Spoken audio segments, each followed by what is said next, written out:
पाकिस्तान जैसे देश में 370 सीटें जीतने का टारगेट बनाना आसान काम नहीं है, खासतौर पर उस पार्टी के लिए जो केरल, तमिलनाडु, आंध्र प्रदेश और तेलंगाना में डबल डिजिट पार नहीं कर सकती, जिस पार्टी को ज्यादातर मुसलमानों के वोट नहीं मिलते। नारा देना अलग बात है, सच में 370 सीटों तक पहुंच जाना दूसरी बात है। नरेंद्र मोदी ने जब कहा कि 370 सीटें जीतेंगे, तब उनकी पार्टी ने मोदी की बात को गांठ बांध ली। सोनिया गांधी रायबरेली नहीं जा रही। महाराष्ट्र कांग्रेस के एक बड़े नेता अशोक चव्हाण बीजेपी ज्वाइन करने वाले हैं। फाइनल स्कोर क्या रहेगा, आगे और क्या होने वाला है, ये देखिए इस रिपोर्ट में। इस बार विपक्ष के बड़े बड़े नेता पहले से ही नेता विपक्ष में बोलने लगे हैं, संसद में बोलने लगे हैं। 24 में 400 पार, 24 में फिर एक बार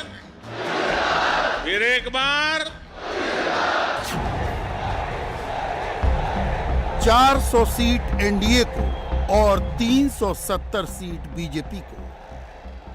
नरेंद्र मोदी की नजर लक्ष्य पर है। लक्ष्य तक पहुंचने का रास्ता क्या है? 400 सीटों का रूट मैप नरेंद्र मोदी ने ऐसे बनाया है। मोदी के इस रूट मैप में 4 ए हैं। एस्पिरेशन वाला यूथ वोट, एंटी करप्शन वाला वोट, पब्लिक को अश्योरेंस वाला वोट और अलायंस वाला वोट। रोजगार मिलेगी। नरेंद्र मोदी ने आज सबसे ज्यादा फोकस यूथ पर किया और यूथ को अपने पाले में लाने के लिए एंटी करप्शन वाली गारंटी दिखाई।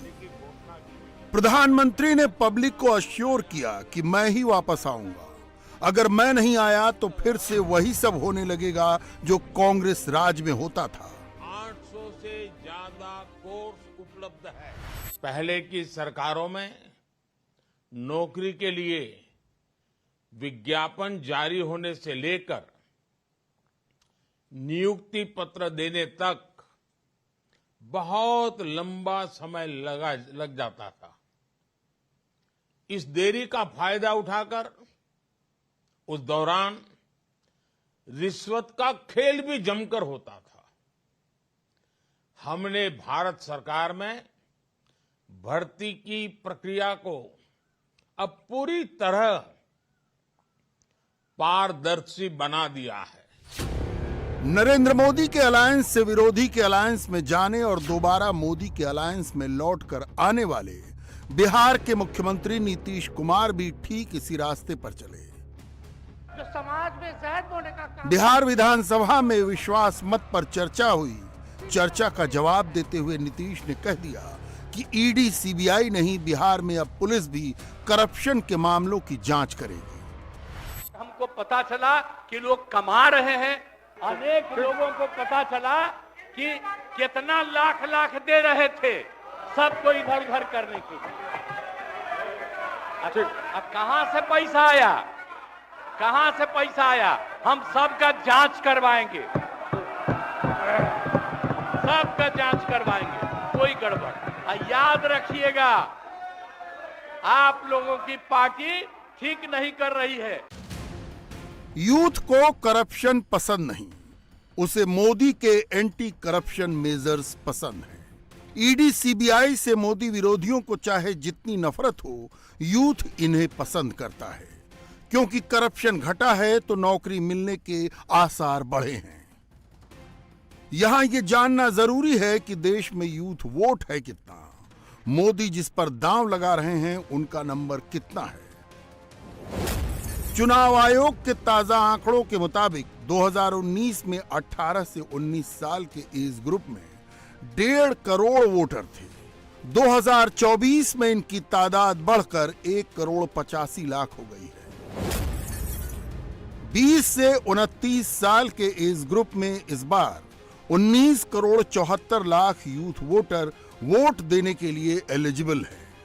टोटल 96,88,00,000 वोटर्स में इस नंबर को देखें तो ये 20.38% बैठता है।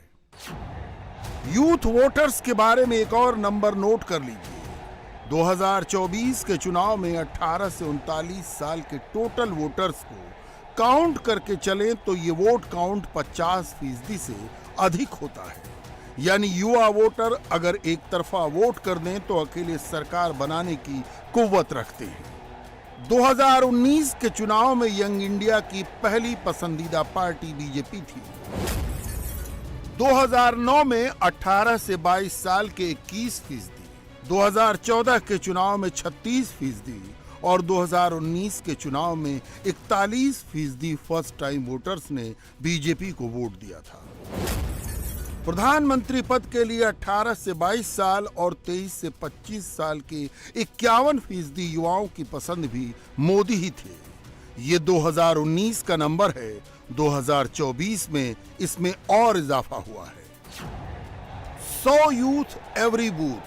नरेंद्र मोदी ने अपनी पार्टी को यह सिंपल टारगेट दिया है। बीजेपी की इलेक्शन मशीन को देखते हुए यह टारगेट अचीवेबल लगता है। आज हर युवा के मन में विश्वास है कि वो कड़ी मेहनत और अपनी प्रतिभा के दम पर अपनी जगह बना सकता है। 2014 के बाद से ही हमारा प्रयास रहा है कि नौजवानों को भारत सरकार के साथ जोड़कर उन्हें राष्ट्र निर्माण का सहभागी बनाएं। बिहार में 2 सप्ताह पहले तक डिप्टी सीएम रहे तेजस्वी भी यही कोशिश कर रहे हैं कि युवा वोटर उनके साथ आ जाए। इसीलिए तेजस्वी नौकरी दिलाने वाला दावा पकड़े हुए हैं। हमको दुख इस बात का नहीं है कि हम लोग विपक्ष में आ गए। हमको तो खुशी है कि उन 17 महीनों में जो देश में किसी सरकार ने नहीं किया उसको हमारी महागठबंधन सरकार ने करने का काम किया। आप बताइए, आपको याद होगा जब आप बीजेपी को धोखा देना चाह रहे थे तो समाज में जहर होने का काम करते। तेजस्वी ने दावा तो बहुत बड़ा किया, लेकिन बिहार में हुआ क्या? बिहार में इंडी का स्कोर 0 हो गया। तेजस्वी लड़ सकते थे, नीतीश कुमार फाइट तो दे ही सकते थे, लेकिन वो मैदान छोड़कर भाग गए। तेजस्वी ने अपनी बात सुनाई और नीतीश कुमार की पूरी बात सुने बगैर निकल लिए। कोई आए ना आए, जब समय आएगा तो तेजस्वी आएगा।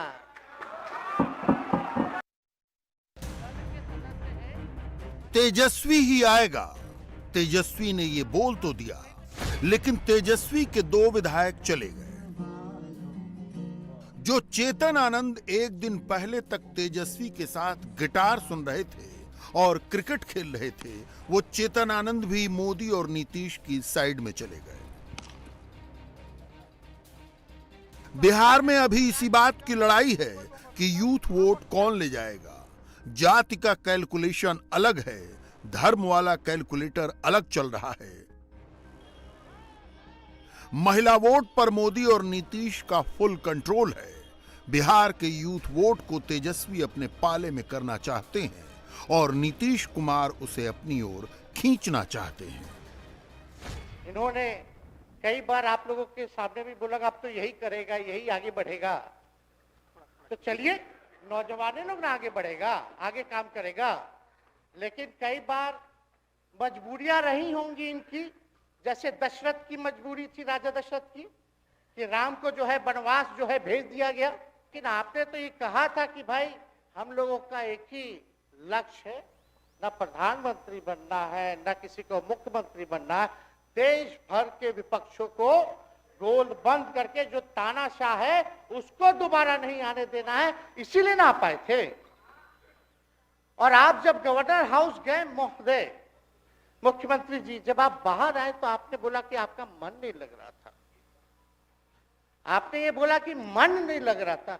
मन नहीं लगेगा तो हम लोग नाचने गाने के लिए थोड़ी है, आपका मन लगाने के लिए। हम तो आपका साथ ना देने के लिए थे कि जो काम आप बोलते थे असंभव है उसको हम लोगों ने मुमकिन करके दिखाने का काम किया। तेजस्वी यादव नीतीश कुमार की पलटीमार सियासत की सिलाई खोल रहे हैं तो नीतीश कुमार बिहार में 18 साल पहले के जंगल राज की कहानी सुना रहे हैं। 2005 से जब काम शुरू हुआ है और उसके बाद बिहार का कितना विकास हुआ है, और हमारे पहले इनके पिता को और इनकी माता को 15 साल तक काम करने का मौका मिला, तो क्या हुआ था बिहार में जी? क्या होता था? अरे शाम में कोई भी आदमी घर से बाहर निकलता था, आप जरा सोच लीजिए, और कहीं कोई सड़क था, कहीं कोई रास्ता था, और जब हम लोगों को मौका मिला और ये बात करते हैं अपने को कि इनके साथ मुस्लिम है, तो कितना मुस्लिम हिंदू का झगड़ा होता था, और जब हम आए तो हिंदू मुस्लिम का झगड़ा बंद कराए। कब हुआ था? आज तक भूल जाना है। अगर इतिहास जानो, 5 के पहले तक का इतिहास जानो, और उसके बाद जिस तरह से मुसलमानों के साथ हुआ था कार्रवाई, और जो कुछ भी हुआ, तो 15 साल नहीं किए, और जब हमको मौका मिला तो हमने तुरंत उस पर कार्रवाई की। कौन सा काम है जो भूल रहे हैं? और हमने कभी भी समाज के हर तबके के उत्थान के लिए हम लोगों ने काम किया है। 2005 में जब नीतीश कुमार बिहार के मुख्यमंत्री बने, तब पैदा हुआ बच्चा 2024 के चुनाव का वोटर है। उसने जंगल राज नहीं देखा, लेकिन जंगल राज की कहानी जरूर सुनी है। कहानी में ही 2024 का इलेक्शन आ गया। नीतीश कुमार ने एंटी जंगल राज वोट के साथ साथ मुस्लिम वोट पर भी अपना दावा पेश कर दिया। बिहार में जंगल राज मुद्दा तो है, 30 साल बाद भी चारा घोटाला मुद्दा है। नौकरी के बदले जमीन का पट्टा लिखवा लेना बिहार में मुद्दा तो है,